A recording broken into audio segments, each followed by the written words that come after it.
Greetings mga migs! Welcome back sa Buhay ng Salita TV.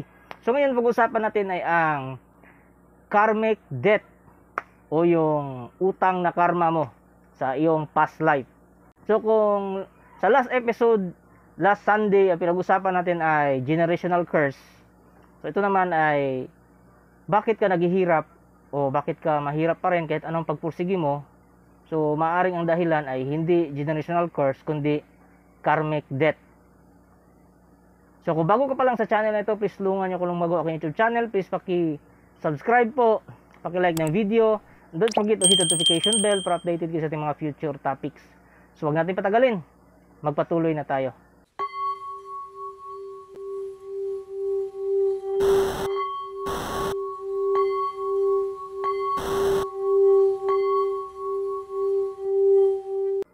So pasintabi lang po sa mga sarado relihiyoso kasi ibang paniniwala po ang pag-uusapan natin ngayon. So wag muna kayong pabida dyan. Respetuhin natin ang paniniwala ng iba kung gusto nyo ring respetuhin ang paniniwala nyo. Hindi ko pinipilit sa inyo ang paniniwala ng iba, pero wag nyo ring ipilit ang mga paniniwala nyo. Wag kayong pabida. Ang karmic debt po is related sa beliefs na naniniwala sa reincarnation. O tayo ay muling mabubuhay at mabubuhay hanggat hindi tayo natututo. Para mayroon pa tayong pagkakataon na itaas ang ating frequency at sa next life natin ay hindi na tayo dito mabubuhay sa 3 dimension na mundo, kundi sa mas mataas na realm. So yun yung mensahe ni Christ sa ibang paniniwala.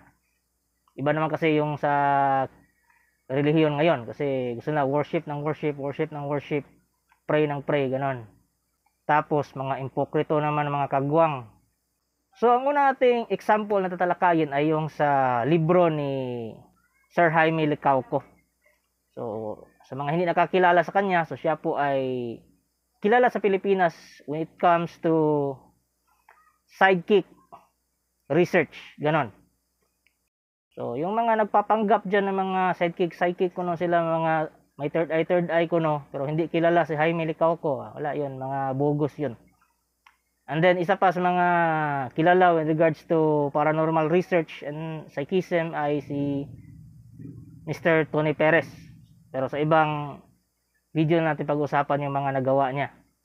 So doon sa libro ni Sir Jaime Licauco, may example doon. May isang businessman na mayroon siyang business partner na pinagkatiwalaan niya.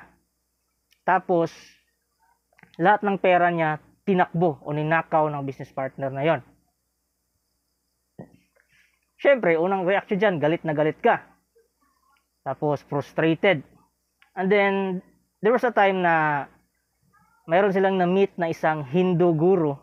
Kung di ako nagkakamali, Hindu yon. Yung tao na yon marunong bumasa ng past life.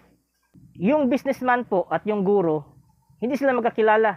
Hindi pa sila nag-meet sa tanang buhay nila. Pero ununahan siya ng guru. Sabi ng guru na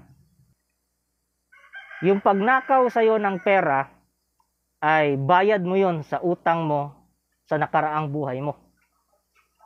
Kasi ganito yung nangyari. Sa past life daw nila, yung businessman na yon ay nakagawa ng karumal-dumal na krimen sa pamilya noong nagnakaw sa kanya ng pera. Sa past life to yung asawa ng taong yun pinagsamantalahan niya. Tapos yung mga anak pinatay niya at pinatay din niya yung taong yun sa past life. So sa kasalukuyan, sa buhay na ito, sa timeline na ito, so yun yung karmic debt niya. Yun yung utang niya na karma. So, sa pag-isip-isip ng businessman na hindi na lang niya hahabulin at kasuhan yung taong yon. So, para sa kanya, quits na sila. Para sa lifetime na ito, bayad na siya sa kanyang karmic debt. Minsan kasi, may mga pagkakataon talaga na yung universe na gumagawa ng paraan para pagbayaran natin ang ating mga karma sa past life. Ang konsepto kasi ng Pinoy sa karma ay mali. Ang konsepto ng Pinoy ay ganito. Nagka-atraso ka ngayon, madisgrasya ka mamaya, so karma mo na yon. Mali yon. So, may ginawa kang kagaguhan ngayon, nagantihan ka mamaya, karma, mali yon. Present kasi yan ang karma po, mangyayari yan sa susunod na buhay. Yung nangyayari ngayon, may ginawa kang kagaguhan, tapos naresbakan ka, so consequence ang tawag dyan. Kasi lahat ng ginagawa natin, meron yung consequence. Kaya nga sa Newton's law of motion, di ba? Every action, there is an opposite reaction. So kung meron kang ginawang kagaguhan ngayon, expect mo lang the future, meron talaga yung balik. Except na lang kung isa kang politiko, marami kang panatiko na uto-uto. So hindi mo mapapanagutan yung mga kasalanan mo kasi marami kang supporters at marami kang pera. So meron talagang pagkakaiba. Magkaiba ang karmic debt compare sa consequence ng kalokohan na ginawa mo sa lifetime na ito. Kaya yung ibang tao nagko-complain, masama naman ang taong yan, bakit hindi pa nakakarma? It's because buhay pa siya. Sa next life pa niya, tatanggapin yung karma na yon. So kaya nga, hindi ko naman sinasabi na mag-practice kayo ng pamarusa para singilin ng isang tao sa masamang ginagawa niya sa buhay na ito ngayon, sa present. Ang sinasabi ko ay marunong kayong dumipensa sa sarili nyo at marunong kayong mag-eliminate ng kalaban nyo kung kinakailangan. Pero may consequence yan.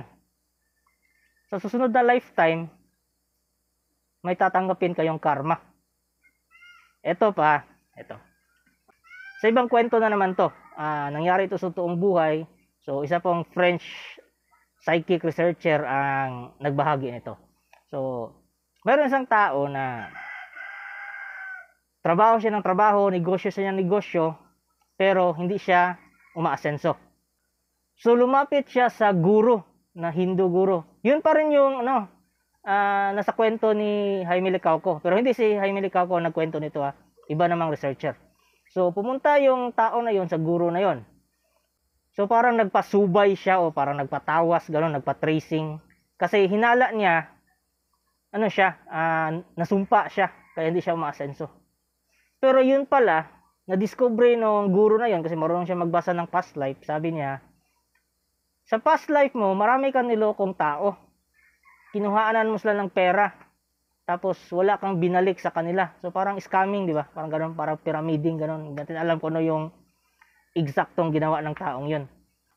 So ang nangyari, sa lifetime na ito, nagantihan siya. Wala siyang maipon na pera. Kahit anong pagsusumamo niya, kahit anong pagsusumikap niya, kahit lumaban siya ng patas, so kailangan pa rin niyang pagbayaran sa buhay na ito ang kasalanan niya sa past life niya. Kasi ang mga Pinoy, makathang isip, sasabihin na naman yan, meron kaming orasyon para safe ka na sa lifetime na ito at hindi mo na pagbayaran yung utang mo sa nakaraan. Kalokohan yan, huwag kayong maniwala dyan. Universe na ang makakalaban nyo pag ganyan yung kabubuhan ninyo. Hindi ko naman sinasabi na pag may nangyaring masama sa inyo o naghihirap kayo ay tanggapin nyo na lang. Ang sinasabi ko ay magsusumikap pa rin, lumaban ng patas kasi may gantimpala yan sa susunod na buhay. O kahit pa nga sabihin natin na relihiyoso kayo. So may gantimpala din yan sa Diyos nyo, di ba? Pag natsugi kayo. So pasok kayo sa langit. So kahit anong relihiyon nyo, naniwala man kayo sa past life o hindi, ito lang talaga ang dapat gawin. Gumawa ka ng mabuti sa kapwa mo, at ikaw na lang ang umiwas sa mga taong walang magawang mabuti. Kung kaya mong mag-risk, kung kaya mong sumugal sa pamarusa, parusahan mo. Pero, meron yang balik. Parating meron yang balik. Minsan kasi, yung karmic debt, hindi umaepekto dyan yung amulets, mga panangga, kapag karma mo na ang umuusig sa'yo. Kahit sinong maestro pa dyan, bigyan ka ng pangpaswerte o anumang ritual. Kung may utang ka sa past life mo, pagbabayaran mo talaga yan ngayon, sa lifetime na ito. Dumako naman tayo sa panggagamot. Kaya nga minsan, hindi natin pwedeng pakialaman yung mga nagkasakit, especially physical, kapag nalaman natin na karma yung dahilan yan. Kasi ikaw din, makikihati ka sa karma na tatanggapin ng taong yan. Kasi tinulungan mo siya. Kasi ginawan mo siya ng paraan para hindi harapin yung karma niya sa lifetime na ito. At syempre, hindi ito matatanggap ng mga ibang albularyo, lalo na yung mga mukhang pera. Kasi lahat gagamutin nila, lahat pakikalaman nila basta meron kang pambayad. At syempre, meron silang defense mechanism na sasabihin na sugo sila ng Diyos, kuno. Kaya sa mga matitino na healer dyan, huwag kayong pakumpiyansa, lalo na pag physical. Ibigay nyo sa doktor. Kasi yung doktor, kung hindi naabot ng siyensya, wala na silang magagawa doon. Pero pag nanghingi ka ng pabor sa isang espiritu o deity para gumawa ng milagro para baguhin ang karmic death ng taong yon, mananagot ka talaga. Pati ikaw mananagot ka. Mahirap malaman kung karmic death ba yon o hindi. Lalong-lalo na pag wala kang enough na psychic ability, hindi ka marunong bumasa ng past life. Baka meron na namang mga sinto-sinto dito nga magninegosyo na magbabasa ng past life kuno, tapos gagamitan ng orasyon. Wala pong ganon, walang orasyon po yung pagbasa ng past life. Purely psychic ability yan. Pinanganak ka na may psychic ability. Huwag kayong maniwala pag nag-offer sa inyo na babasahin yung past life nyo tapos orasyon, ritual, kalokohan yan.